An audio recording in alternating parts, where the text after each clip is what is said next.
Сакам да изразам задоволство што денес имаше навистина исклучително конструктивен диалог помеѓу студентските здруженија, Министерството за образование и пратениците, особено пратениците кои што се занимаваат со оваа проблематика.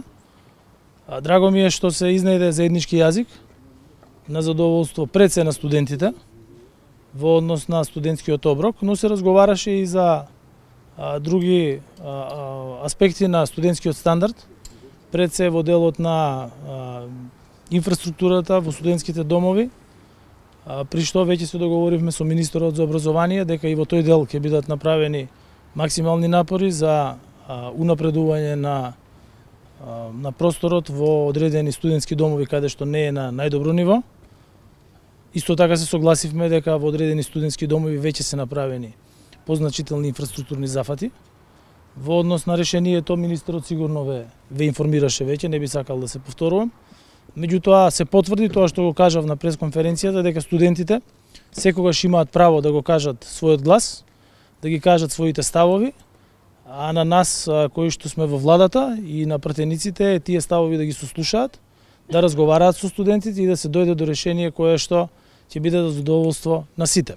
Поминаа времињата кога некој можеше со студентите да се поигрува така како што сака, бидејќи студентите се тие кои што се наши деца и кои што се иднината на оваа држава, а за која што иднина носиме одлуки да биде европски, да можат да живеат во услови како што живеат нивните врсници и во Германија, и во Австрија и во сите други земји на Европската унија. Освен за оброкот, бара подобри услови оваа зима, да бидат тргнати од оние антикризни мерки на владата, дали тоа веќе го договорите? Тоа исто така го разговаравме.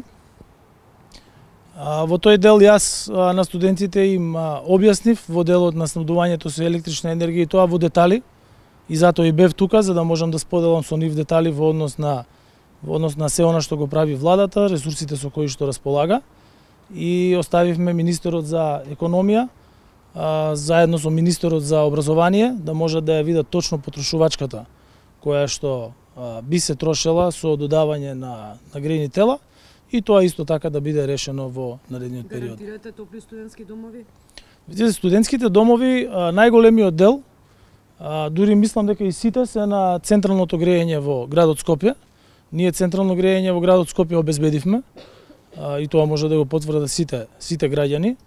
Веќе се набавени и количини на енергенси до крајот на овој месец. Знаете дека ги набавуваме со термински план кој што е пократкорочен заради движењето на цените на гасот, а доколку има потреба за догревање, тогаш секако дека Министерството за образование заедно со Министерството за економија ќе направи така како што направивме и за прехранбената индустрија, како што направивме и за другите витални функции во државата. Ви благодарам.